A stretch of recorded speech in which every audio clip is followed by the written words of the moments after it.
Allez, du coup, bonjour à tous, c'est reparti pour le range cette fois. Donc on va travailler ensemble, structure de range, pas de tendance, etc. On va faire l'exercice le plus bateau et on va monter le créneau doucement, ok. C'est l'exercice que vous devez tous être capables de faire, donc ceux qui sont déjà blanc, jaune, blanc, blanc, vert ou blanc, blanc total néophyte, c'est typiquement le premier exercice que vous allez faire, ok. Donc est-ce qu'il y en a là qui viennent de débarquer complet là, qui sont tout frais, tout sans neuf, qui ont à peine regardé les premières trading lessons, etc. ou pas du tout?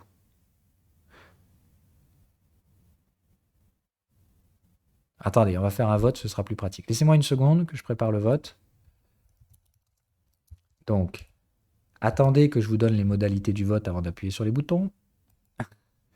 Donc, on va faire 1, 2 et 3, d'accord, qui correspondent au niveau intermédiaire de maturité. Mais vous savez même pas ce que c'est, commencez pas à cliquer, c'est incroyable. Attendez! Mais vous êtes incroyable. Arrêtez de vouloir courir, on vient de le dire avant. Donc doucement, c'est une course de fond. Donc niveau 1, c'est vous venez tout juste de débarquer, vous vous êtes gentiment familiarisé avec les terminologies de l'indicateur. Bref, si je vous mets ma souris sur ça, vous savez que ça s'appelle un canal de contexte, que ça représente les zones de demande, que ça c'est un canal de contexte support, ça représente la zone d'offre, que ça c'est votre moyenne arithmétique à 20 périodes, mais qui est calé sur l'UT des contextes. Ça, vous savez que ça s'appelle un canal de tendance, que c'est la même chose que le contexte, mais sur l'UT inférieur. Vous savez que les croix et les carrés, c'est relatif au changement de rythme, les cassures de cycle, mais vous ne savez pas trop bien ce que c'est encore. Apparemment, il y a des alertes de volatilité, etc. Enfin bref, vous êtes capable de me nommer les sorties sans vraiment y comprendre. OK? Donc ça, c'est niveau 1. Qui est niveau 1? Là, vous pouvez appuyer sur le bouton. OK. Le niveau 2 derrière, donc pendant que les niveaux 1 votent, ça veut dire j'ai déjà compris les premières patterns, c'est-à-dire je sais faire la différence entre un marché du coup en range et en tendance, et j'ai appris la première pattern, la troisième borne.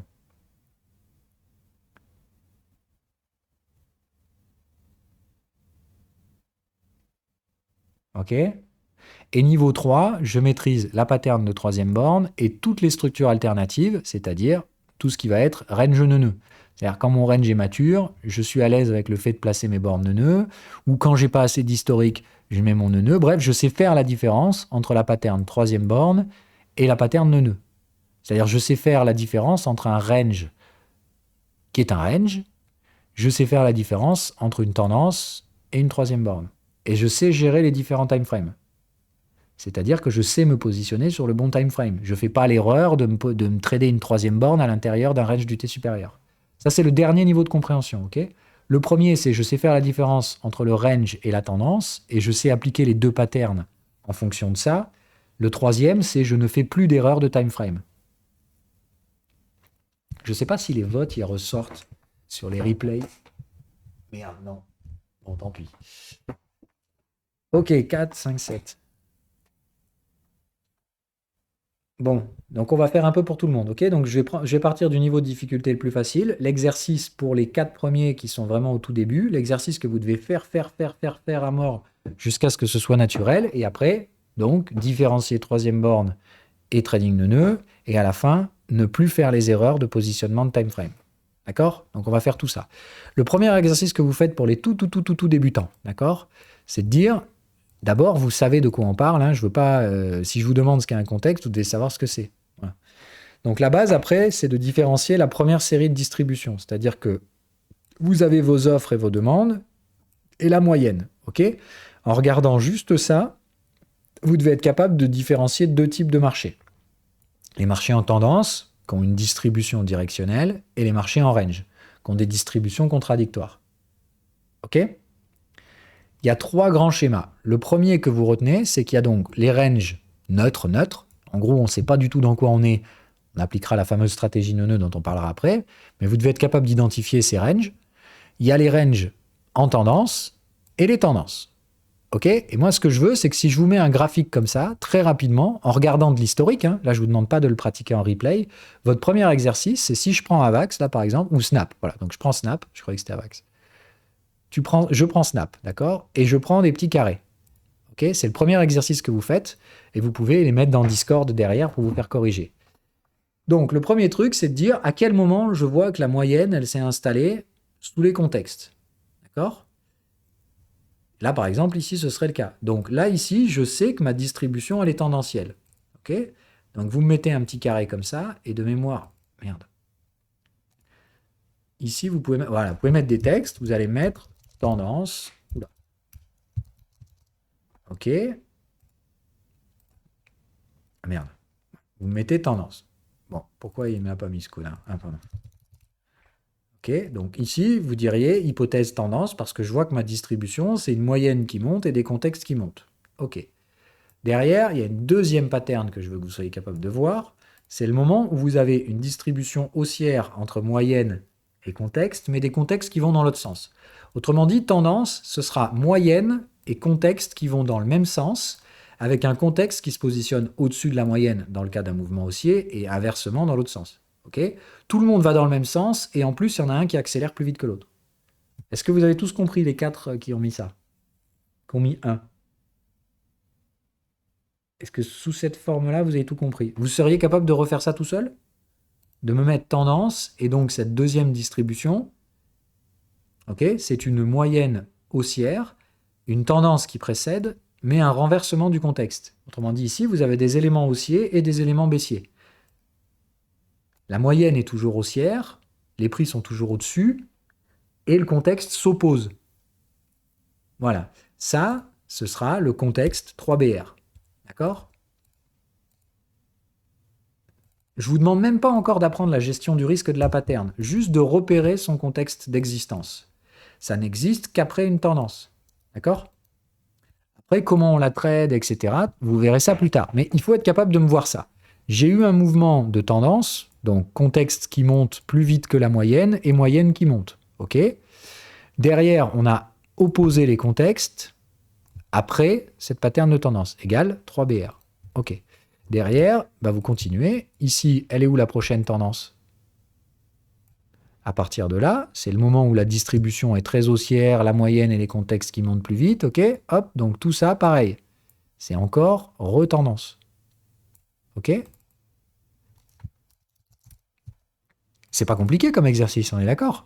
C'est vraiment bête et méchant, mais c'est la première fois que vous allez regarder les marchés avec une formation conditionnelle. Vous allez commencer à contextualiser vos marchés. Au lieu de me dire ah ben là, le marché il fait ci, il fait ça, vous me dites le marché il est dans tel type de distribution parce que. C'est pas je pense ou je sens ou je machin. Là, c'est conditionnel et il n'y a pas de. Y a pas de c'est vrai ou c'est faux. D'accord? Il n'y a pas d'appréciation personnelle. Est-ce qu'on est d'accord là-dessus? Donc là, vous avez bien un contexte qui baisse. Alors, si vous avez un doute par rapport à la direction du contexte, vous utilisez toujours le replay et vous vous mettez donc à regarder le 50% de contexte. Le 50% de contexte, quand il est rouge, c'est que le canal se dirige à la baisse. Rappel, pour ceux qui n'utilisent pas les indicateurs, ça veut dire qu'ici, vous allez utiliser normalement des fourchettes. Ça veut dire qu'on a cassé une ligne de tendance, enfin, qu'on a cassé votre canal, d'accord? Donc, rupture du canal égale, je positionne une fourchette d'Andrews. Bon, dans les TP, hein, je fais des TP principalement sur l'utilisation des indices, mais encore une fois, vous vous démerdez, hein, d'accord? Si vous avez le fer à la main, voilà ce que vous aurez comme truc. Ici, et vous ne mettrez pas l'inside parce qu'elle est trop agressive, vous mettrez l'original. Voilà, ok? Donc ça, c'est l'équivalent de vos contextes pour ceux qui n'ont pas les outils. On a cassé le canal, donc vous foutez une fourchette qui s'oppose au prix. Donc vous avez un canal baissier avec des moyennes acheteuses égale 3BR. Capiche? C'est clair pour tout le monde ou pas? Si ça ne l'est pas, vous le dites. Au début, oui, je veux que tu sois capable d'identifier les moments où il y a de la tendance. Et du coup, dès qu'il y a eu une tendance et qu'elle se neutralise, 3BR. Tu me mets ça sur des graphiques et tu feras de moi le mec le plus heureux du monde. Ok? C'est tout ce que je vous demande au début. Faire ça, le répéter plein de fois jusqu'à ce que ça devienne automatique. C'est-à-dire que tu n'es plus là en train de te gratter la tête quand tu fais l'exercice, c'est tu le vois tout de suite, il y a une tendance, à quel moment on s'oppose à la tendance derrière, égale pattern 3BR, boum, terminé. Tu connais pas encore la pattern, mais tu sais déjà dans quel contexte on va l'utiliser. C'est tout ce que je te demande. Ok? À défaut, donc, une fois que tu maîtrises bien cet exercice, ce qui va m'intéresser, c'est le deuxième niveau de cet exercice, c'est qu'est-ce que tu fais quand il n'y a pas de tendance. D'accord? Bah, tu vas sur d'autres time frames, ok? Et tu vas me chercher des trucs. Voilà, par exemple, si je te mets ça là, regarde. Si je te dis, fais-moi le même exercice avec seulement ça. Qu'est-ce que tu vas faire là-dessus? Il n'y a jamais eu de tendance, d'accord? La moyenne, elle est toujours restée à l'intérieur des contextes, même si les deux, ils s'orientaient dans le même sens. Donc ici, tu as une distribution qui n'est pas tendancielle, donc par opposition, c'est forcément du range. Mais ici, tu vois bien que ce range, il a une distribution baissière. La moyenne, elle reste toujours orientée à la baisse et les contextes aussi, mais jamais suffisamment pour être en tendance. Ça marche? Tu étudies ta distribution de prix. Mais ici, c'est pas une tendance. Donc, à défaut d'être une tendance, c'est forcément un range. OK? Comme ton range n'a pas été précédé d'une tendance, puisque rappelle-toi, la pattern 3BR, c'est si je vois un bout de tendance et que derrière, j'ai une neutralisation de la tendance, hop, j'ai forcément le petit bout de 3BR qui va suivre. Il faut que tu sois capable d'identifier ce schéma-là à chaque fois qu'il se reproduit. OK? Le deuxième cas de figure, c'est peu importe ce que j'ai devant moi, ça n'a jamais été tendanciel. Et ça se comporte comme un range, c'est-à-dire ça frappe les bornes de contexte, etc. Dans ce cas-là,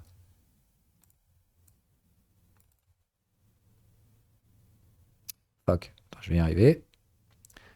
Donc, je n'ai pas de distribution tendancielle. Donc, attends, hop, vous me mettez neuneu. OK? Je vous demande pas d'apprendre ni de savoir traiter la pattern neuneu, juste de savoir repérer dans quel contexte vous appliquez ces différentes patterns. Vous avez 3 options à marquer. Donc, tendance. OK? Ensuite, la réponse, c'est oui ou non. D'accord? Donc, si c'est oui, qu'est-ce qui se passe? Vous avez une moyenne qui se positionne de façon directionnelle par rapport à des contextes qui vont dans le même sens. OK? Il n'y a pas de doute, il n'y a pas de subjectivité. Là, si la réponse c'est oui, c'est pas peut-être, c'est pas... Non, c'est oui. C'est oui. Ou c'est non. Si c'est non, qu'est-ce qui se passe?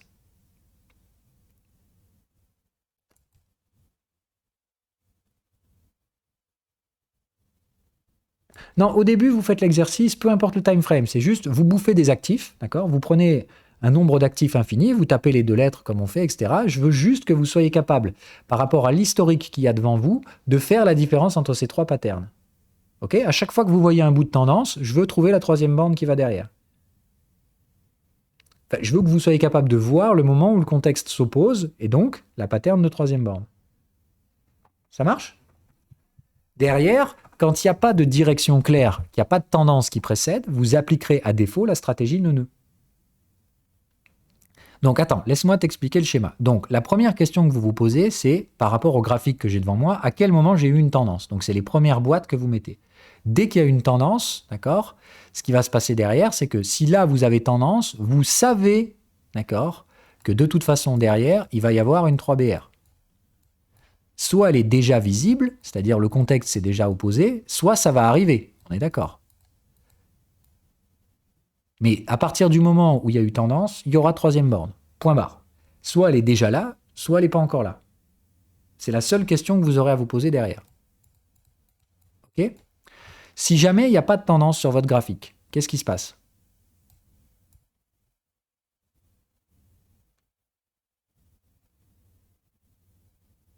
Oui, mais range comment? Range 3e borne ou range neuneu? Neuneu, on est d'accord. Ça marche. Ok? C'est pas plus compliqué que ça. Ce que je veux que vous soyez capable de faire au début, c'est que ce process de pensée, vous l'appliquez point barre. Dès qu'il y a une tendance, est-ce que j'ai eu ou non ma 3e borne? Si oui, elle est où? Ma zone de 3e borne, d'accord? On ne parle pas de la pattern, on parle du contexte, d'accord? Et si j'ai rien, c'est-à-dire j'arrive pas à avoir de tendance, eh ben c'est neuneu. Ça marche? Donc, si je prends ce marché, on se remet en temps réel. Donc, à quel moment j'ai une tendance? Ici, d'accord? C'est là que je commence à avoir une tendance. Là, il y avait un petit début, mais la moyenne est toujours plate. Donc, je vous rappelle, la moyenne doit monter en même temps que les prix et le contexte. Donc là, ça aurait pu, mais non. Ok, pareil, hein. Là, ici, on aurait pu se dire, ah, la moyenne, elle passe sous les contextes. Mais là, votre moyenne, elle est en train de ralentir au lieu d'accélérer. Donc, en tendance, la moyenne accélère. Donc, le seul moment où il y a de la tendance, c'est là. Voilà, là, belle tendance. Ok. Donc, c'est le premier élément visuel, le plus facile à repérer. Donc, ici, je prends mon carré. Et là, boum, tout ça, tendance. Ok, je vais jusqu'à ce que mon contexte se renverse. Donc ça, c'est tendance. OK? Et ça, c'est forcément 3BR. OK? Ça marche? Tout le monde saurait faire ça? Les débutants, c'est l'exercice que vous me faites en boucle jusqu'à ce que ça devienne naturel, qu'il n'y ait plus de réflexion. Du coup, ici, il n'y a jamais eu de tendance. D'accord? Toute cette période-là, il n'y a jamais eu de tendance. Et ça n'a jamais été précédé par une tendance. Donc ça, à défaut de, c'est un range. Dans toute cette portion-là, c'est neuneu. Voilà, vous avez toute l'historique des patterns à appliquer dans ce marché. Là, vous appliquez neuneu. Là, vous appliquez les structures de tendance que vous ne connaissez pas, mais vous savez les repérer. Et ça, vous savez qu'après une tendance, il y a forcément une 3BR. Et moi, je vais vous apprendre ça et ça. Et ça, on verra une fois que vous maîtriserez ça et ça. Ça marche?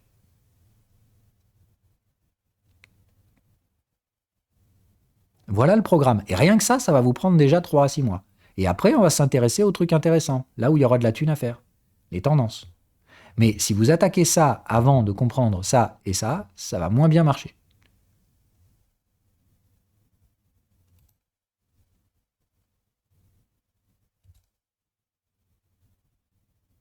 Est-ce que cette forme pédagogique, elle vous va bien? Parce que c'est la nouvelle pédagogie que je vais mettre en place dans les nouvelles TL. C'est ni plus ni moins que, pour moi, une version bien mieux que celles qui sont dans les TL, parce que c'est une vieille pédagogie. Et celle-là, elle est plus applicative. C'est de dire vraiment, je vais vous apprendre des exercices et essayer de vous faire comprendre sous quelle forme ces exercices se structurent et pourquoi.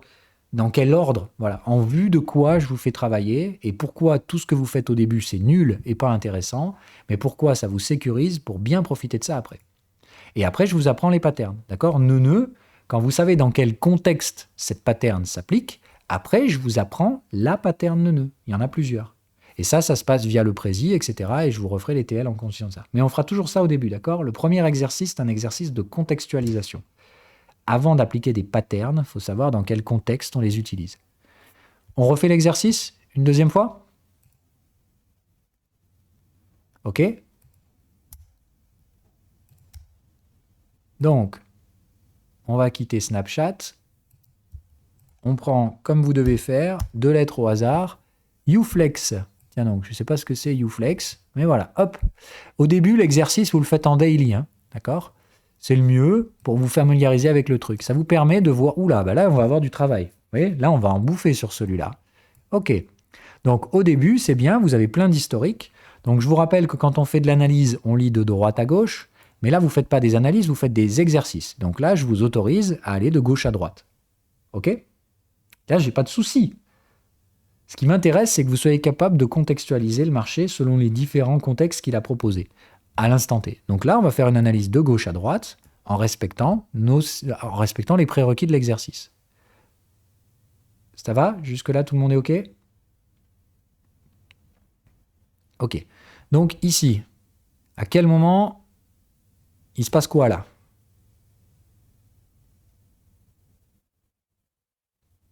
Jusque-là. Range neuneu, on est d'accord? Donc toute cette partie-là, c'est neuneu. Bon, on va faire un truc simple. Qu'est-ce que je vais mettre pour... merde.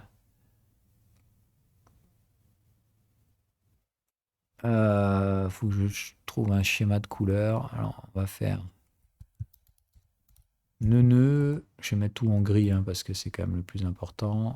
On va mettre un peu plus gros. Voilà, neuneu. Le style de la boîte, on va rester sur ça. On va juste mettre le border un peu plus large.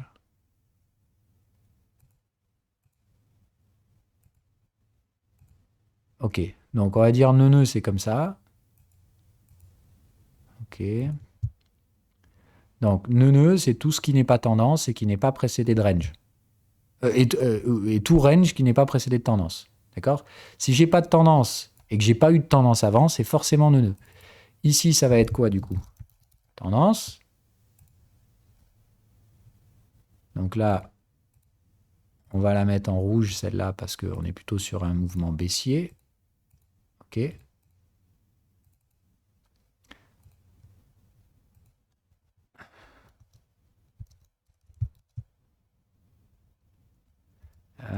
Putain, comment je vais appeler ça? Il faut que je structure ça dans un ordre. On va faire moins tend.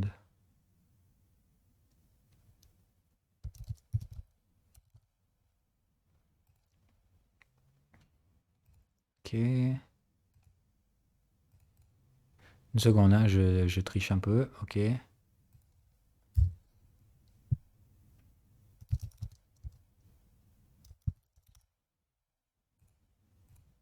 Ok. Du coup, la 3BR, on va la mettre en vert, d'accord? C'est celle qui nous intéresse le plus. D'accord? Donc, à quel moment on a opposé les contextes après ce petit bout de tendance? Ici, d'accord? C'est là le moment où on a renversé les contextes. Donc là, hop, il y a eu tendance, donc il y a forcément un petit bout de 3BR qui arrive derrière, hein. Ok, donc là, je veux que vous soyez capable de me poser la 3BR ici. Ok, donc là, c'est le moment où on va appliquer 3BR. 3BR, on va la mettre en vert. Pour la couleur. Est-ce que sous cette forme, l'exercice, ça vous va? Ce vert est ignoble. On va mettre le vert fluo.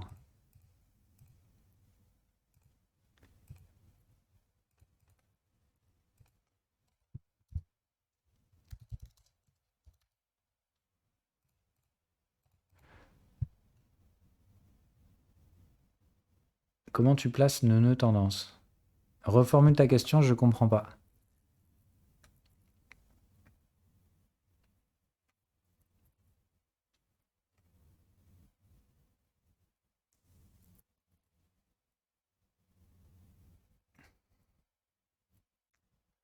Tu as un canal nœud à gauche. Eh bien, le nœud, c'est...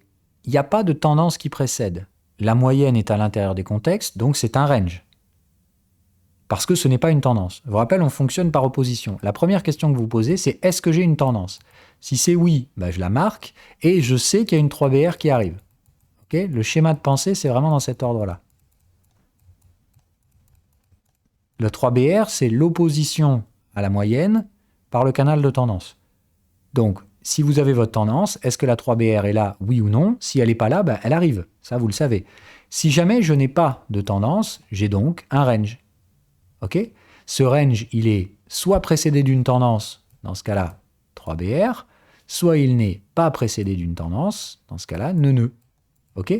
Donc ici, par opposition, c'est-à-dire par absence de la tendance, et par absence du fait que ça n'a pas été précédé d'une tendance, ça peut être que nœud. Sous cette forme-là, ça va? Ok. Donc on continue. Ici, égal, d'accord, j'ai un marché avec un contexte haussier, une moyenne dedans. Ok, donc on est toujours dans la 3BR, hein, entre guillemets. Si vous me l'étendez, il n'y a pas de souci. Ok. Derrière, oh boy. Attends, j'ai ma moyenne qui monte et mes contextes qui remontent. Oh là, c'est quoi cette histoire? Bon, on verra après que ça, c'est une histoire de time frame, mais c'est l'exercice qu'on verra pour plus tard. Donc, normalement, il n'y a pas de tendance haussière qui fait suite à une tendance baissière. D'accord? C'est pas possible. C'est le signe que vous avez un range sur l'UT supérieur. Mais pour l'instant, restons gentils. On est bête et méchant, on applique des règles noires et blanches et on apprend à formater son cerveau correctement. Donc ça, moyenne qui monte et des contextes qui montent, avec les contextes qui se trouvent au-dessus de la tendance, enfin qui se trouvent au-dessus de la moyenne, égale tendance. Ok, donc là, l'exercice, je vous demande de faire ça. Ok, donc théoriquement, ici, vous appliquez quoi? 3BR.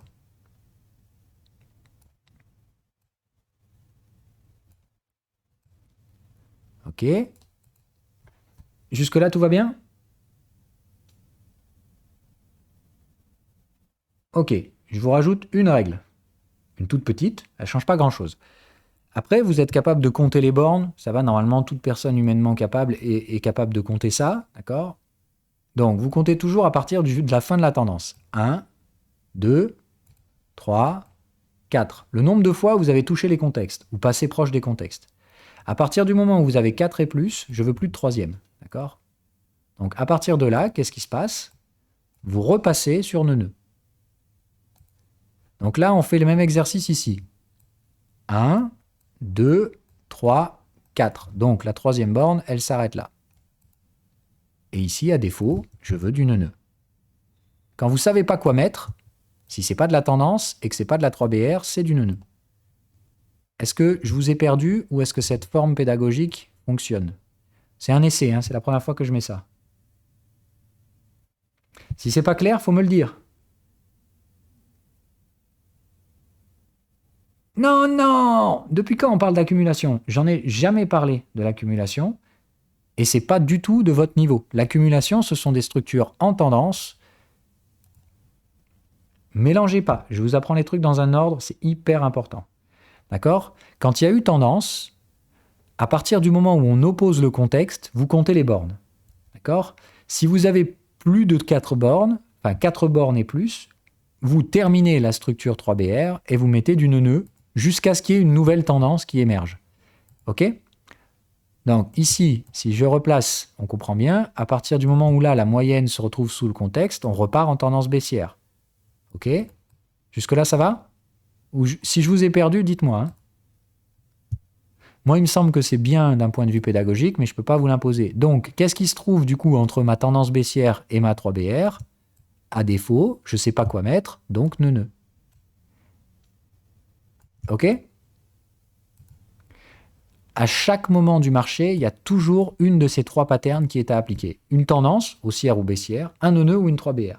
Les règles qui vous permettent d'appliquer ça sont celles qu'on vient de mettre en place dans cet exercice. Donc ici, qu'est-ce qu'il y a? On avait une tendance, on a renversé les contextes. Égal 3BR.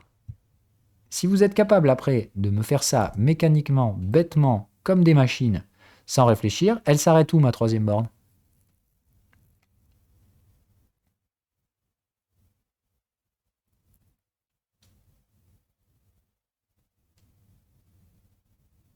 Là, on est d'accord? Il y aura d'autres règles qu'on rajoutera, mais après, d'accord? Donc là, vous avez fait 1, 2, 2, 3, 4. OK? On compte bête et méchant, hein, le nombre de fois ou machin. D'accord?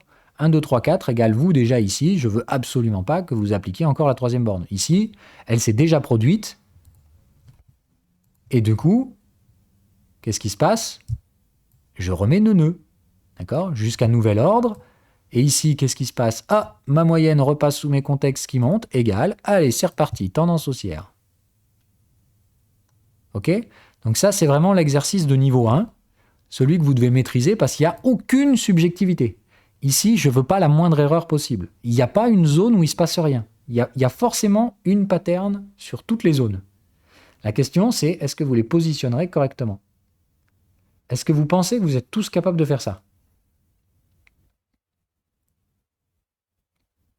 Si ce n'est pas le cas, vous retournez à la maternelle, parce que mon fils, il y arrive.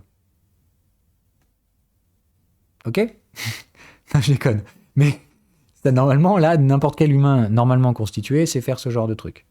Donc, si vous n'y arrivez pas, je pense qu'il y a un problème. Mais dans ce cas-là, c'est pas vraiment un problème de pédagogie. C'est un problème d'ordre neurologique. Et je vous critique pas, hein, mais voilà, comprenez que si vous n'arrivez pas à faire ça, on va avoir bien plus de problèmes après, parce que là, c'est quand même la base. Ok, donc si vous faites ça, vous devez être capable de me le répliquer à l'infini par rapport aux différentes structures, etc., etc. Ok?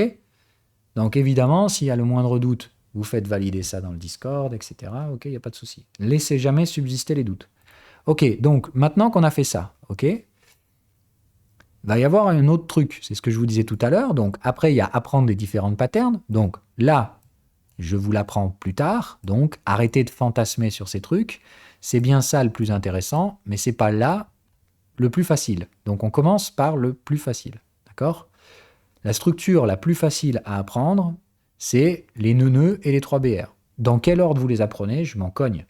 Que vous commenciez à apprendre les patterns nœuds, c'est-à-dire comment trader dans ces zones-là, ou commencer par la 3BR, m'en fous. De toute façon, il faudra savoir faire correctement les deux avant d'espérer faire ça.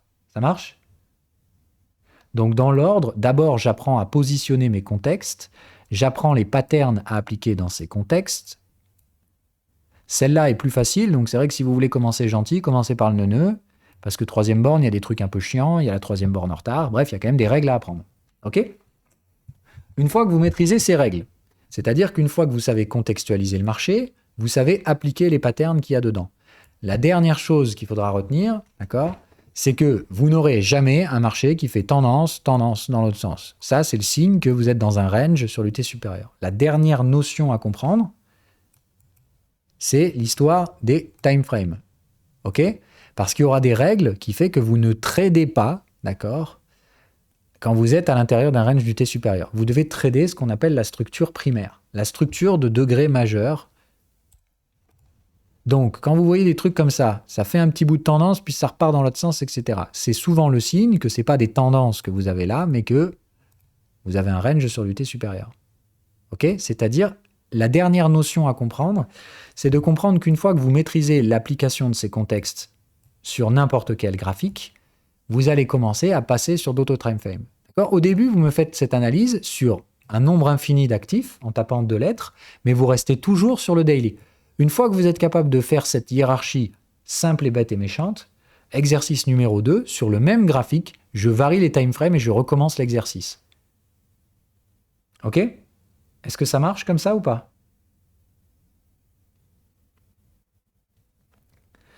Alors, je vous explique comment le faire de façon très sympathique. Une fois que vous avez fait sur le daily, vous passez en hebdo, ok? Vous faites ça, vous appuyez sur CTRL plus le clic, vous sélectionnez tous vos trucs et vous enlevez l'hebdo. Comme ça, vous ne les voyez plus, vos trucs, ok? Et on recommence. Donc là, qu'est-ce que j'ai ici? Toujours pas de tendance, toujours pas de tendance, toujours pas de tendance. Hop, tendance. Donc, tout ça, c'est quoi? Nœud. OK. Derrière, là, donc, tendance, jusqu'à ce qu'on renverse le contexte. OK. Ah merde, j'ai pas sauvegardé l'autre. Bon, une seconde.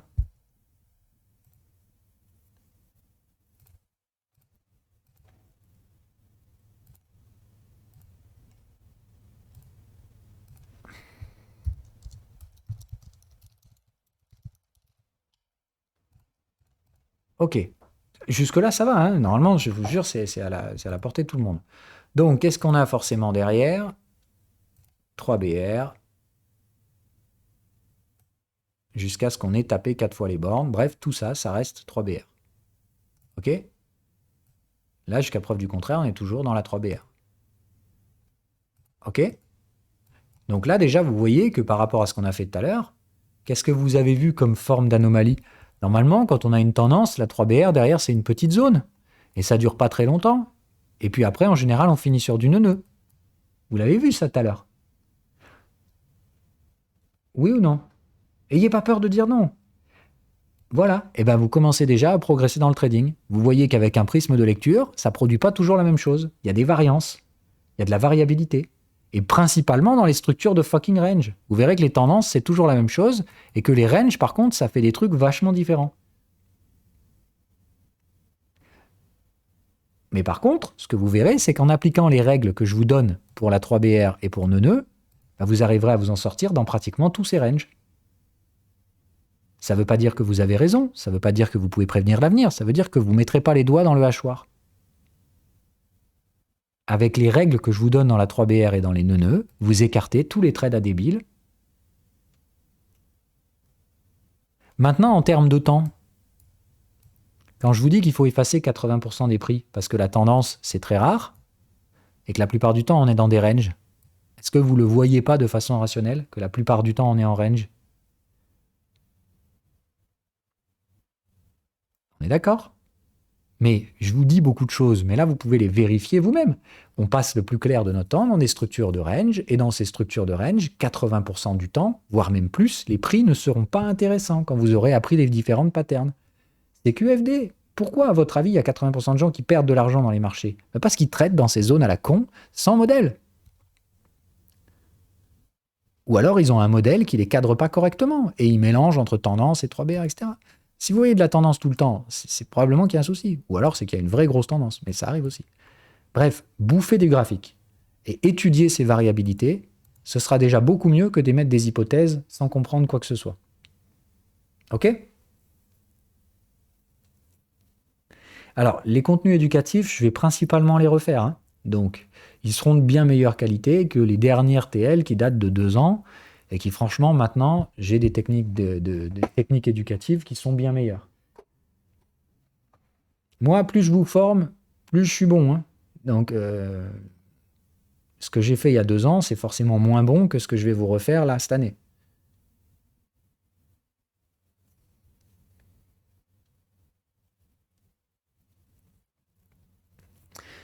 Sur le, alors, attends, sur le problème au sujet du GAB, question que se posait Monkey. Alors, wow. À mon avis, on n'est pas dans les structures de range. Je dis ça comme ça, mais je pense qu'on parle de tendance. Donc, attends qu'on finisse l'exercice de range à la limite et on en reparlera en extrait, hors enregistrement, mais je ne veux pas mélanger. Ça, il fallait me poser la question avant, Coco. On a fait l'émission pendant 1 heure. C'était là-bas qu'il fallait me la poser, celle-là. Bon, c'est pas grave. Ok. Donc, faites-moi cet exercice, ok? Et une fois que vous l'avez fait, d'accord? Ça va vous permettre de comprendre que si vous vous positionnez sur les time frames de degrés supérieurs, c'est-à-dire que quand vous avez un nœud ici, ok? Regardez l'exercice. Maintenant que tout à l'heure, on a masqué tout ce qu'on avait fait, je reviens en daily. D'accord? Ah bah tiens, magie. Du coup, là, je vois mon gros nœud de degrés supérieurs que j'ai fait en hebdo. Et là, en daily, je retrouve tous les trucs que j'ai tradés tout à l'heure. Ok? On est d'accord? Bon, du coup, vous comprenez que du coup, toute cette merde ne servait à rien, puisqu'en réalité, on était à l'intérieur d'un gros nœud sur l'UT supérieur. Ça marche? Ou pas? Ok. Ce que ça veut donc dire, c'est que si vous avez un range, donc rappelez, le range, c'est tout ce qui n'est pas tendance. Donc, ça c'est un range, ça c'est un range, ça c'est un range, ça c'est un range, ça c'est un range, ça c'est un range, et ça c'était un range.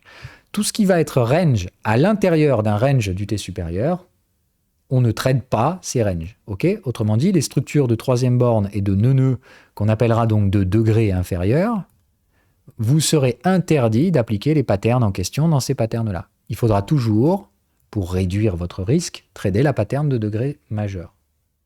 Juste un degré au-dessus. Ça veut dire que tout ce que vous aurez fait en daily, il faudra juste jeter un œil en hebdo pour s'assurer qu'on n'est pas à l'intérieur d'un nœud hebdomadaire. Si vous êtes à l'intérieur d'un nœud hebdomadaire, vous me tradez ce fucking nœud hebdomadaire.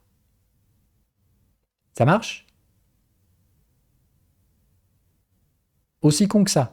Vous n'appliquez pas une pattern de degré inférieur si elle est à l'intérieur d'un range de degré supérieur. Vous avez tout ce que j'ai à vous apprendre sur le range. Après, vous pratiquez, vous maîtrisez vos patterns, vous vous plantez pas sur les fucking time frames de référence, vous répétez, faites des conneries, apprenez à pas les reproduire, passez au trading réel. Et après, on fait les trucs intéressants, les tendances, comment ça se structure, etc., etc. Mais pour le range, si vous arrivez à faire ça dans le bon ordre et à pratiquer correctement, alors le principal problème au début, c'est qu'effectivement, comme je vous amène sur les structures de degrés primaires, vous allez souvent vous retrouver sur des time frames larges. D'accord ? Retenez que pour les ranges, je veux juste pas que ce soit sur 1 degré au-dessus. D'accord ? Autrement dit, le daily est interdit si vous êtes à l'intérieur d'un nœud hebdomadaire ou d'une 3BR hebdomadaire. Hein. On est bien d'accord. Je ne vous interdis pas à trader le daily si l'hebdo est lui-même à l'intérieur d'un mensuel. Mais ça, c'est la 3e génération de règles. D'accord ? Au début, je veux que vous fassiez tout sur un time frame. Ensuite, je veux que vous alliez sur le time frame supérieur si jamais il y a un range sur ce time frame-là. Et après, en dernier lieu, je vous autorise à trader les ranges daily à condition que ce soit dans un range mensuel.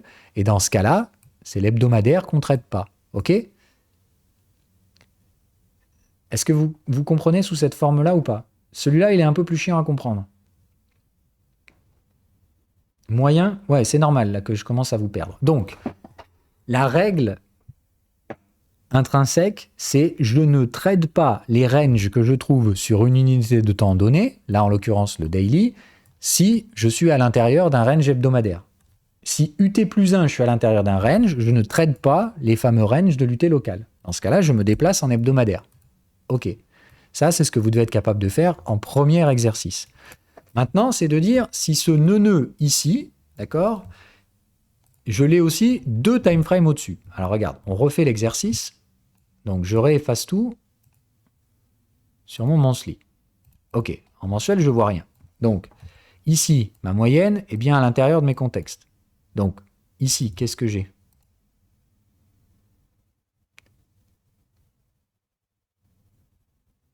Ok, est-ce que j'ai une tendance à un moment donné ici? Est-ce qu'il y a un moment donné où ça commence à être tendanciel? Moyenne et des contextes acheteurs.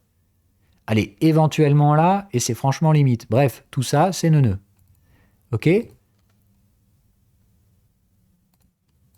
Ça marche? Donc, vous process après dans ce cas de figure-là. Ok? Monthly égale range égale, en fait, vous procédez à l'envers. D'accord? Au début, je veux que vous remontiez les infos et après, vous les faites redescendre. Comme il y a range mensuel, je ne veux pas que vous touchiez l'hebdomadaire. Autrement dit, tout ce qui va être structure de range hebdomadaire, c'est non. Ok? Ça marche? Au début, vous remontez les infos. Après, quand il s'agira de trader, vous les ferez descendre. D'accord? C'est-à-dire, dans le cas d'un range sur l'UT supérieur, vous ne tradez pas. Mais si ce range est à l'intérieur d'un range lui-même, bah en soi, OK. D'accord? Par contre, si j'ai un range en daily, alors là, attention, je commence à vous embrouiller la tête, mais c'est comme ça que ça fonctionne dans les ranges. Donc, on revient sur notre structure de départ. C'est juste une suite de règles. Hein. Une fois que vous vous serez habitué, vous verrez que ce n'est pas compliqué.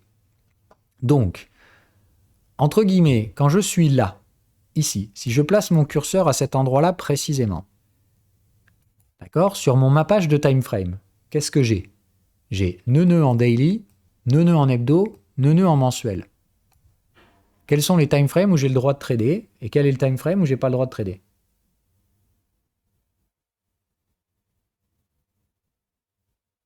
Voilà, et admettons qu'ici, je suis aussi dans un neuneu 4 heures. D'accord? C'est-à-dire que si je vais en 4 heures et que j'ai un neuneu qui est ici, dans ce cas-là, j'ai neuneu, neuneu, neuneu, neuneu. Où est-ce que j'ai le droit de trader, où est-ce que j'ai pas le droit de trader?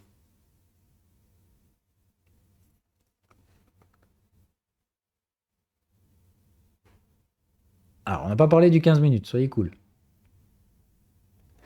Donc, je prends toujours la structure de degré supérieure. Donc, le mensuel, j'ai le droit de le trader. Mais du coup, si je trade en mensuel et que j'ai un nœud, j'ai pas le droit de trader les ranges hebdomadaires. Est-ce que j'ai le droit de trader le daily?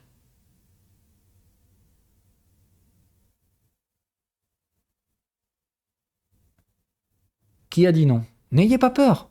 Non, pourquoi? Non.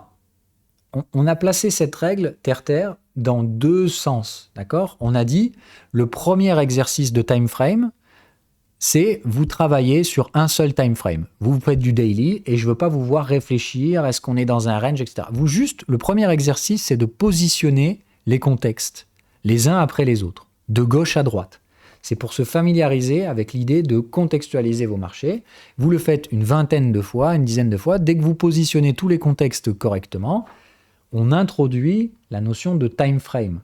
D'accord? Qui est de dire, on passe d'un time frame pas à 15, mais à 2. Donc la première chose, ça va être de dire, à chaque fois que j'ai un range, je vais aller vérifier si je suis à l'intérieur d'un range d'UT supérieur. OK?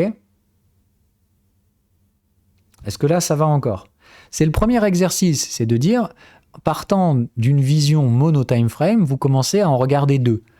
Dans ce cas-là, ça veut juste dire, tous les ranges qui sont à l'intérieur d'un range, je ne les trade pas. OK? Deuxième chose, ok?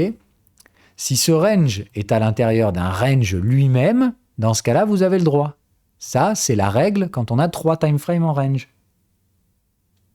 Est-ce que c'est plus clair comme ça? Les gars, c'est une pédagogie, hein, c'est de dire j'essaye et je regarde qu'est-ce qui passe pour vous ou pas. Voilà, on apprend dans l'ordre. Est-ce que le 2 time frame vous a fait chier en fait? Je vous parle pas du 2 time frame, on passe direct à 3. Je vois que vous êtes embrouillé à 2, donc... c'est pas si compliqué en soi. Donc on passe direct sur 3 time frames? On est d'accord?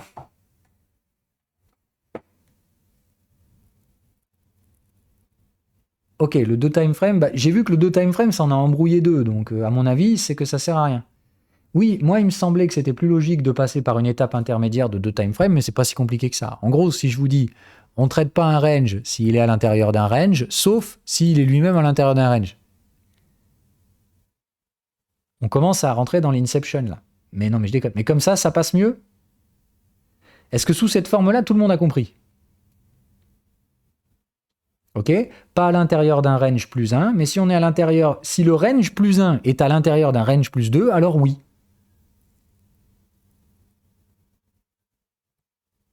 Alors, donc, on reprend l'hypothèse. Du coup, cette même règle, si on la prend sur toute l'échelle des timeframes, d'accord? Admettons le cas affreux. Bon, ça n'existe pas. Mais range, range, range, range, range, range, range, range, range. Qui j'ai le droit de trader, qui j'ai pas le droit de trader?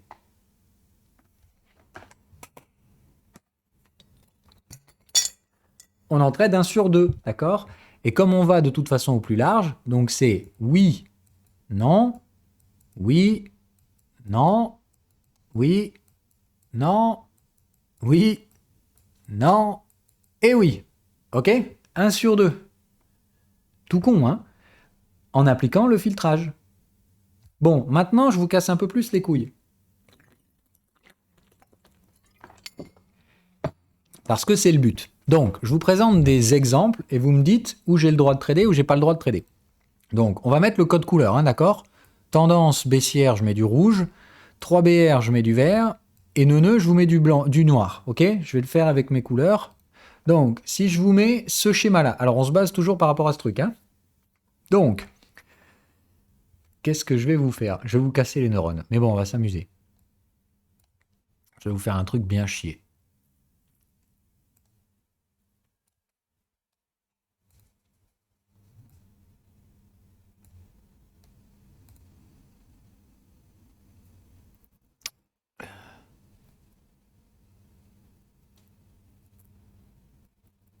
Merde.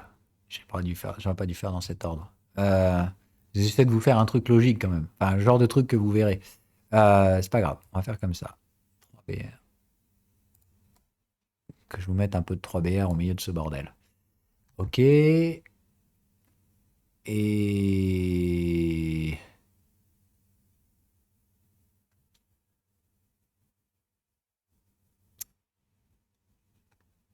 Bon, allez, même si ça arrivera très peu. Enfin, c'est techniquement impossible. Mais bon, allons-y gaiement. Voilà. Si j'ai cet enchaînement-là de conneries. Alors là, je vais loin, hein, mais donc, je vous pète bien les neurones, hein.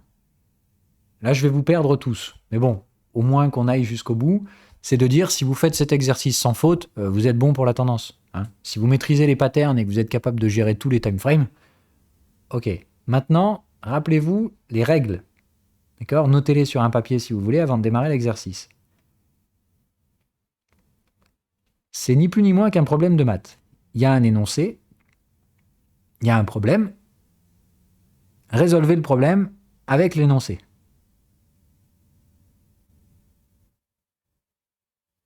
Alors, je note les réponses de Guy. Donc Guy, lui, il dit j'ai le droit de trader mensuel daily H1 3 minutes M15. Ok. Ça, c'est le premier set de réponses. Qui d'autre? Ayez pas peur de vous lancer, je m'en bats les couilles que vous fassiez des conneries. Aurélien, lui, au lieu de l'H1, il met le H4. Ah non, il a mis les deux. Donc Aurélien me rajoute le H4.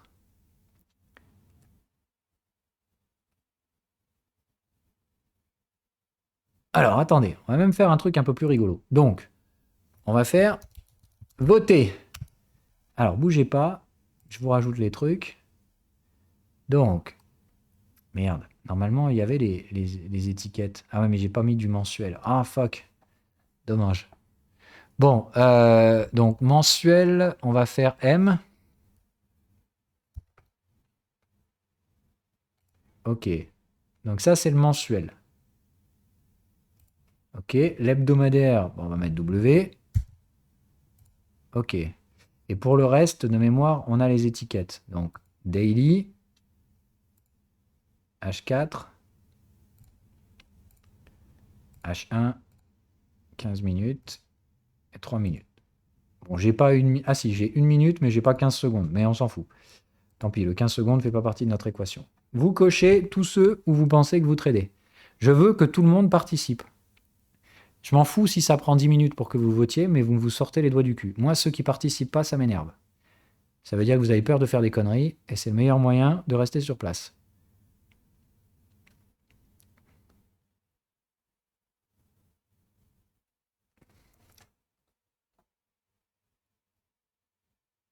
Comprenez que le fait de participer, c'est juste un engagement émotionnel. C'est important.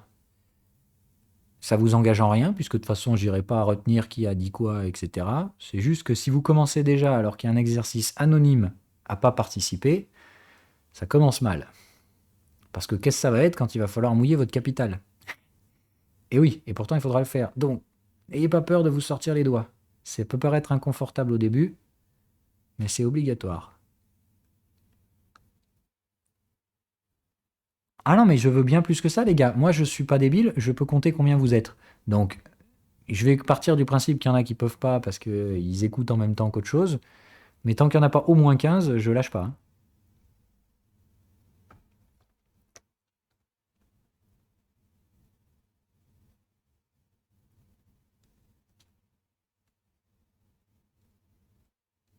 Alors, dans aucune des prêses, il y a cette règle. Parce que les présentations que tu as datent d'il y a 1 an. Donc la pédagogie... En fait, ces règles, elles y sont, mais c'est beaucoup moins bien organisé dans la première phase. Là, j'essaie de retrouver... Alors si, dans le précis, c'est écrit que tu n'as pas le droit de trader à l'intérieur d'un range d'unité supérieur.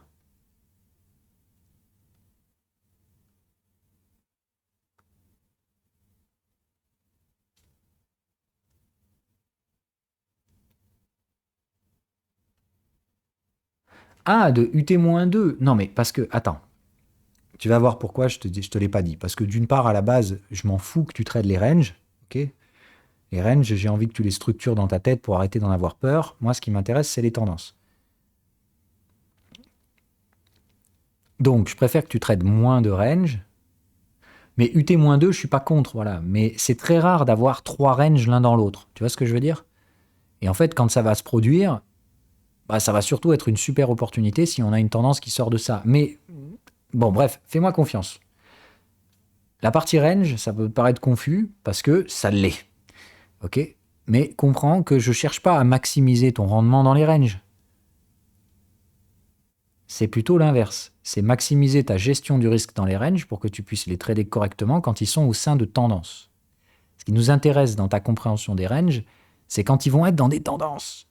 Ok? Les ranges dans des ranges dans des ranges, wow. Est-ce que tu as envie de trader le range du T-2? Comme je te dis, tu peux. Mais putain, c'est pas là que tu feras de la thune. Ok? Donc, excuse-moi, ma pédagogie n'est pas parfaite non plus. Je te rappelle qu'à la base, je suis pas prof et que j'apprends à le devenir malgré moi. Donc, j'ai aussi fait des conneries et mon contenu éducatif n'est pas parfait. Mais il est gratuit. Donc, trouve le moyen de critiquer le gratuit et on sera pas potes. Donc, j'apprends à devenir meilleur pour vous. Donc, m'en veux pas s'il y a une bêtise. Au contraire, si tu as trouvé une bêtise dans le prési, etc., tu me le signales. C'est pas marqué UT-2 dans le prési? Je pensais que c'était fait, mais il y a des oublis aussi, hein. Ok, bah je le rajouterai alors. Je vais le noter, je le rajouterai. Donc, UT-2. Ok. Pour les ranges. Dans les ranges. C'est Inception, hein, à rajouter dans les... Non, mais en fait, moi, juste, c'est pas ça que je veux dire, c'est pour moi, pour l'histoire des UT-2, je t'avais déjà entendu parler, mais c'était Oui, plus si t'es dans un range, bah, en je- fait, ça sert à rien d'aller, enfin, tu peux aller checker 2 UT en dessous, et là, tu pourras le trader. Mais voilà. s'il y a Alors un attends, range, s'il y a attends, un attends, range sur attends, du T attends, plus attends. 1 après, tu pourras Donc, pas. je te le recale. C'est plus de dire que là, effectivement, sous cette forme-là, je vois l'intérêt de vous faire trader les ranges UT-2 quand il y a vraiment 3 ranges l'un dans l'autre. Le range de degré mineur, vous pouvez quand même appliquer les structures 3BR et NNE. Ça se produira normalement assez rarement, mais c'est vrai que ça vous évitera de toujours remonter sur les timeframes mensuels et de vous retrouver à trader que le mensuel. Tu vois ce que je veux dire? En fait, c'est que là, d'un point de vue applicatif, je me rends compte que si je vous interdis de trader à l'intérieur d'un range supérieur, vous allez toujours finir en mensuel. Et moi, le but, c'est que vous tradiez quand même. Donc, Ouais, bien sûr, bien sûr. je vous débloque, si tu veux, ce blocage, que certains m'ont fait remonter d'ailleurs, mais c'est juste parce que, en soi, j'ai pas été assez clair sur cette règle, mais pour moi, dans ma tête, je vous l'ai déjà dit 20 fois que vous pouvez trader UT-2. C'est juste que j'ai peut-être pas pensé à le mettre dans le prési, etc. Tu vois ce que je veux dire? Moi, les ranges, je m'en fous, c'est pas là que c'est important. C'est la base de la formation, mais il faut que vous compreniez que entre ce que moi j'ai dans la tête de ce que je vous ai donné et ce que j'ai réellement donné, il peut y avoir aussi une dissension, quoi. Mais juste, parce que, enfin, c'est vrai que j'ai pas compris, je pense. Quand tu dis on peut trader l'UT-2, on peut trader l'UT-2 si en UT-1, il n'y a pas de range. Si, si, si. Alors, tu peux trader en UT-2 si tu as un range sur l'UT plus 1 et un range sur l'UT plus 2. C'est vraiment un range dans un range dans un range. J'ai rien contre le fait que tu traites le range de Ok, degré ok. mineur. Euh, Mais tu traites pas celui qui est entre les deux. Ok? ouais, non, bien sûr. Mais du coup, au niveau de la gestion du risque, finalement, ça change rien. Enfin, c'est pas, Non, non, non, ça augmente pas le ça va risque. juste vous permettre que quand il y a un range multi-time frame, donc un range de 3 time frames, ça vous oblige pas à trader que le range de degré majeur. Vous pouvez aussi trader le petit. C'est plus parce que comme ça, vous aurez plus d'opportunités de trader. Tu vois, c'est ce qu'on disait tout à l'heure. Si tous les Ouais, time ok, ok. frames étaient en Ok. range, le fait d'avoir cette règle de OK UT-2, dans le cas où les 3 sont en range, ça vous permet de trader quasiment un time frame sur deux. Ouais, non, ok, Je ne sais pas si j'avais pas c'est compris clair, comme ça. mais Ouais. voilà, c'est plus parce que pour débloquer votre capacité à trader certains ranges, parce que c'est quand même essentiel que vous exposiez vos capitaux sur ces trucs-là au début pour vous familiariser avec. Après, dans tous les cas, je vous rassure, les ranges qui nous intéressent sont ceux qui s'inscrivent UT-1, -2 à l'intérieur des tendances. Et ça, on en parlera après. C'est pour pas vous embrouiller. Après, ça te bien travailler le biais de la patience aussi. Le fait de chercher justement plein d'actifs où tu cherches justement Bon, la condition, là, enfin, en les gros, là où conditions. je cherchais à en venir sur l'exercice qu'on a fait aujourd'hui, l'exercice en question, c'est que là, on a, merde, par exemple, ici, j'ai neuneu, d'accord, à l'intérieur de neuneu, et par exemple, ici, neuneu. Ça veut dire que celui-là, je ne le traite pas, mais celui-là, ok, par exemple. Tu vois ce que je veux dire? Mais c'est des contextes. Il faut que tu comprennes que là, il n'y a pas forcément un trade, mais il va y avoir des règles à appliquer pour trouver un trade. Ça marche? Est-ce que je t'ai complètement perdu ou pas? Ça veut juste dire que pour moi, si tu prends les règles de la pattern neuneu ici, dans celui-là en UT daily, moi je pense que tu auras une gestion du risque qui est très bonne. Tu peux appliquer les règles neuneu ici, ça ne me gênera pas. Ouais, ok, pas de souci. Ok? Bon, par contre, ça concerne les ranges, les gars. Si je vous vois me trader les tendances à l'intérieur d'un range d'UT supérieur, je vous pète les dents. Ok? Donc là, on parle que des ranges, hein. Ça ne s'applique pas du tout aux tendances. Ok? Donc ne me faites pas remonter des infos qui n'existent pas. Ok? Une tendance à l'intérieur d'un range d'UT supérieur, c'est pas une tendance. C'est du vent.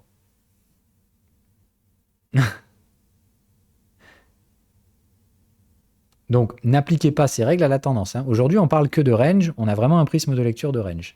Donc si vous avez un range dans un range dans un range, vous ne me tradez pas celui du milieu. Vous pouvez me trader celui du T inférieur. Ok? Bref, comme on l'a dit, si on doit formaliser ça sous une règle booléenne, c'est range dans un range non, sauf s'il y a un range aussi sur l'UT encore au-dessus. Il me semble que c'est la façon la plus logique de formaliser ça. Ok? Et du coup, en appliquant cette règle sur un ensemble de marqués en range, ça vous donne quasiment un time frame sur deux. Si vous avez une meilleure façon de l'expliquer, vous me le dites. Moi, il me semble que pédagogiquement parlant, c'est la meilleure façon que j'ai de réduire votre risque quand vous traderez dans les ranges. Ok, sous cette forme-là, c'est très bien. Donc, pas de range UT-1, sauf si ce range est lui-même dans un range UT-2. Ça fait un peu Inception, je vous le rassure, mais bon, voilà.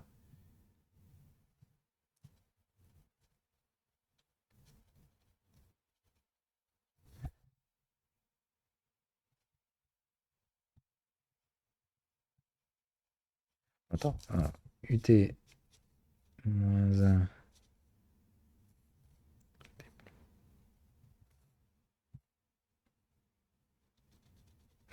Donc, ouais, UT-1. Non, il faut que je trouve une formulation pratique. Donc, pas de range dans un. Oui, si. pas de range dans un range.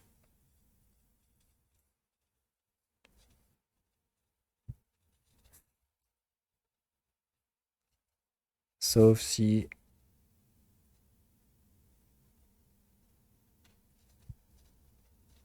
range UT plus 2. Ok? Sous cette forme-là, ça marche? Ben, un dessin, c'est ça. C'est de dire, ok, pour savoir si j'ai le droit de trader cette pattern nœud, il faut que je sache ce qui se passe UT plus 1. J'ai un range. Aïe! Donc, j'ai pas le droit de le trader, sauf si ce range est à l'intérieur d'un range plus 1 aussi. Dans ce cas-là, j'ai le droit. J'ai ce qu'on appelle un range multi-time frame, et on verra après comment on trade les tendances multi-time frame. Range multi-time frame, c'est 3 time frames consécutifs avec la même pattern. Les 3 sont en range. Dans ce cas-là, je trade le range du T primaire, le plus grand, le plus large, et j'ai le droit de trader celui qui se trouve 2 crans en dessous, donc le time frame mineur. Et vous verrez que dans la tendance, on fait la même chose. On va trader la tendance primaire et on va trader la tendance de degré inférieur. Bon, là, je vous embrouille. Je vais trop vite. Est-ce que ça va donc, cette forme-là? Et on s'arrête là pour aujourd'hui. Ça commence à chauffer les neurones.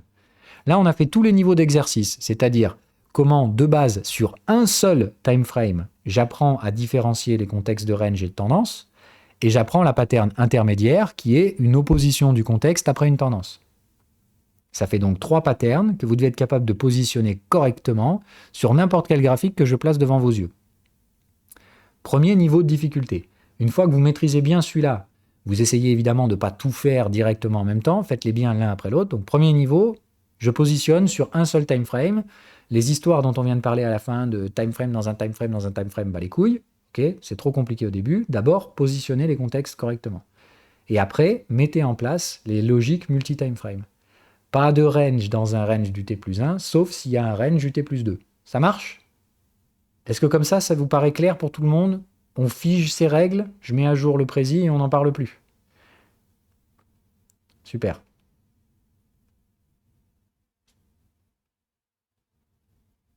Et le vote, on va le faire. Donc, si vous avez ce type de truc-là. Alors, on va s'exciter, puisque comme je l'ai dit, les règles que je vous ai données s'appliquent au range, pas aux tendances. Donc, on processe par élimination. J'ai un range ici. Est-ce que ça, j'ai le droit de le trader? On est bien d'accord? Oui pour tout le monde. Vous avez tous mis ce truc-là. Voilà. Ok, l'hebdomadaire. Du coup, une tendance à l'intérieur d'un range. Est-ce que j'ai le droit de la trader? Nope. Mais vous ne connaissez pas les règles de la tendance. Donc ici, en l'occurrence, non. Celui-là, donc, 3BR, c'est une structure de range. Est-ce que j'ai le droit de la trader?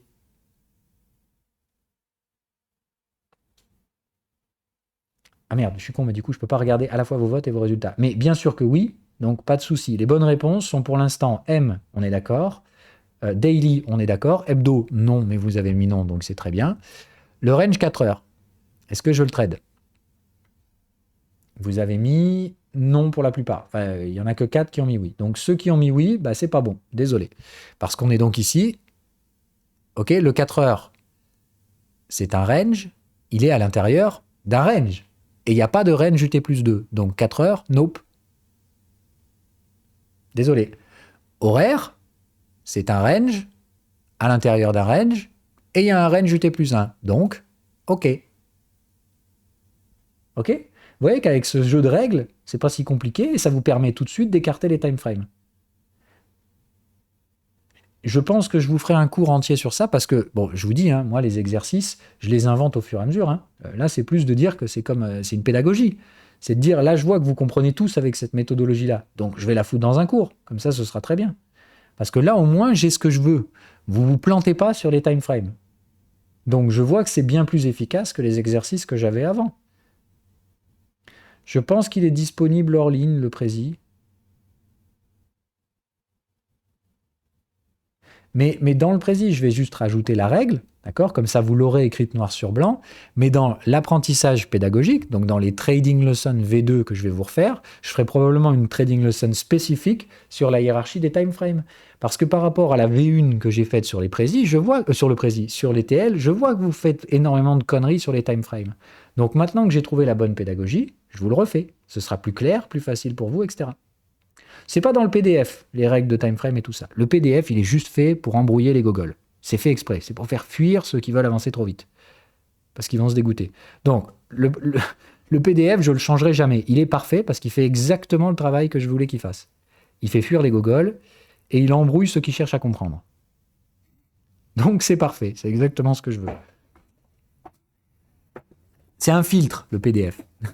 Donc, vu qu'il produit exactement le filtre que je veux, j'ai pas du tout envie de le changer. Il n'est pas du tout parfait, mais si vous croyez qu'un PDF de 50 pages va vous apprendre à trader, putain, va falloir revoir.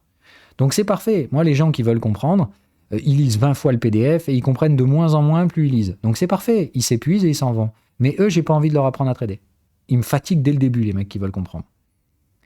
Donc, il n'y a rien à comprendre. Je vous ai dit, il faut apprendre des règles, pas chercher à comprendre. Et c'est clairement pas un livre, un bouquin ou encore moins un PDF qui vous apprendra à trader. J'introduis des notions dans le PDF. Donc, j'ai pas dit qu'il servait à rien, hein, et c'est pas juste un filtre. Tout ce qu'il y a dans le PDF, c'est bien. Ça sème des graines dans votre cerveau. Mais c'est un peu désorganisé, très bourratif, et c'est fait exprès. Bref.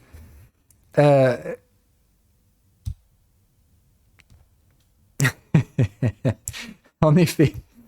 Bref.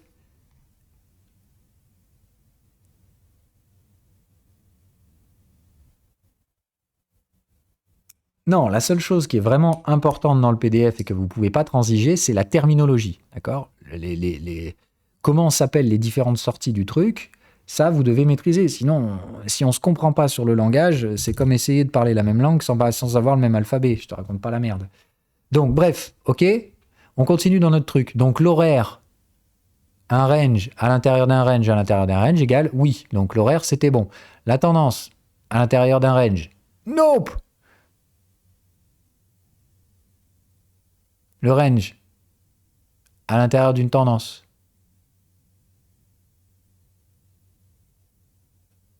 Oui, hein, parce que ça peut venir du fait qu'il y a eu une troisième borne et qu'elle a maturé. Donc ici, si vous appliquez les stratégies neuneux, j'ai rien contre.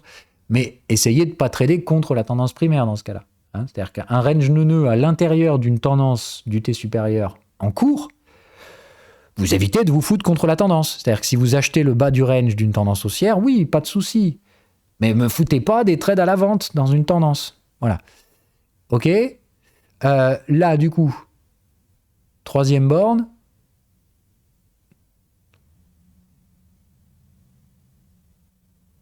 Voilà, évidemment non. Hein, parce qu'elle sera probablement vendeuse au sein d'une tendance haussière. Et voilà. Bon, bref, avec ce set de règles, là, vraiment, est-ce que c'est clair pour tout le monde ? C'est-à-dire, vraiment, ce que vous devez obtenir avec ce truc-là, c'est du truc du noir et blanc, il n'y a pas de doute. Donc, est-ce que ça vous paraît beaucoup plus clair ? Alors, je pense que oui, parce que vous avez déjà répondu. C'est beaucoup plus clair que l'espèce de flou artistique qu'on avait jusque-là. Qui, pour moi, était clair, mais apparemment, pour vous, pas vraiment, puisqu'il y a eu plein d'erreurs sur les timeframes. Donc, là, on est d'accord, je fige ces règles, ça va dans le précis, et je fous un cours là-dessus. Parfait. Ok. Alors, cours de multi-time frame dans les ranges. Ok ?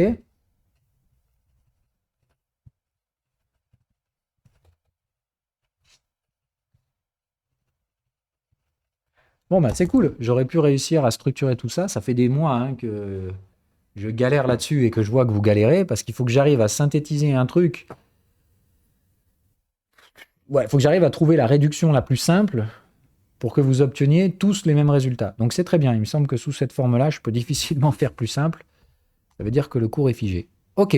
Bon, donc maintenant qu'on a fait le truc ensemble, on a tous les mêmes résultats, on est d'accord ? C'est-à-dire, je recommence. Donc, ce qui est bon et pas bon. D'accord ? Alors, je ne sais pas comment on va faire ça.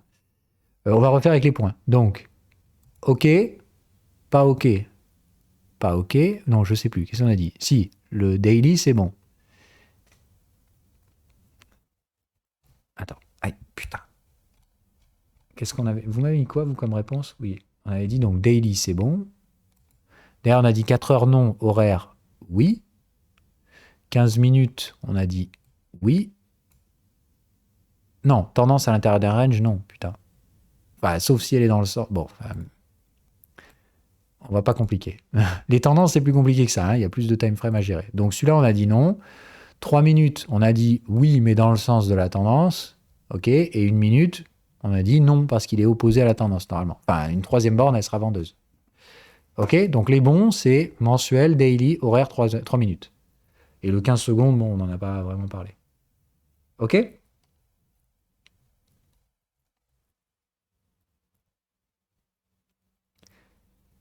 Ok pour tout le monde, pas de souci. Et donc, retenez cette suite d'exercices avec ces 3 niveaux de difficulté. Vous me pratiquez ça jusqu'à en avoir mal à la tête. Non, je déconne. Pas plus une heure et demie d'exercice par session. Si vous faites plus d'une heure et demie, bah c'est comme aujourd'hui. Votre cerveau, il commence à se mettre en veille.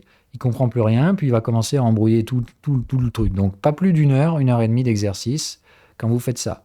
Minimum 2 sessions d'exercice par semaine. Pas besoin d'en faire 15. Ok? Et maximum une par jour. Faites pas 2 sessions d'exercice sur une journée. C'est-à-dire que si vous êtes complètement dédié à apprendre le trading le plus vite possible, 1 heure par jour. Ça va quand même, non? Et vous pouvez passer 7 heures par jour, ça ne rendra pas le truc plus efficace. Hein. Ce sera même pire, au contraire. Donc, si on termine là-dessus, est-ce que tout ça, je ne vous l'avais pas déjà dit sous une certaine forme? Après, ce n'est pas toujours bien formalisé, mais je l'ai déjà dit, le more en trading, en faire plus en trading, ça ne fait pas faire mieux. Ça ne fait encore moins faire plus vite. Il y a un juste milieu à trouver. Si vous pratiquez pas assez, bah, vous allongez la durée de la formation. Si vous pratiquez trop, vous allez embrouiller et faire de la merde. Donc minimum 2, maximum 7, et vous naviguez à l'intérieur de cette plage. C'est la zone de confort pour progresser tranquillou. Celui qui fait 1 heure par jour avancera plus vite que celui qui fait 2 fois 1 heure dans la semaine. Maintenant, celui qui fait moins de 2 heures, il va beaucoup trop lentement par rapport au rythme de progression. Il va se désintéresser puis il va passer à autre chose. Celui qui fait plus de 7 heures par semaine, c'est peut-être un peu trop d'engagement. Voilà. Rappelez-vous que le plus important dans la vie, c'est pas d'apprendre le trading le plus vite possible. Et surtout que c'est très contre-intuitif. La plupart des gens pensent que plus ils passent de temps sur des graphiques, plus ils progressent. C'est faux. Au-delà d'1 heure par jour, vous allez surtout apprendre à faire des conneries et à mélanger tout ce qui pourrait être très clair si vous n'y octroyez qu'1 heure par jour. Donc profitez de la vie, les gars. Il n'y a pas que le trading dans la vie.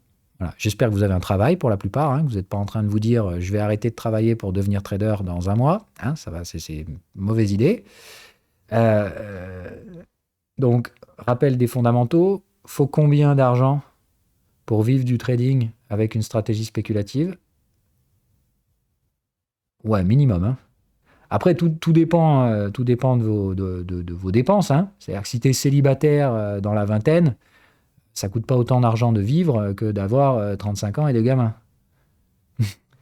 Mais voilà, pour un jeune dynamique qui se serre un peu la ceinture, c'est-à-dire qui ne veut pas vivre en se la pétant, oui, tu peux commencer à dire que ta source de revenus principale, ça va être le trading et que tu n'as plus vraiment besoin de faire autre chose à côté à partir de 50 000.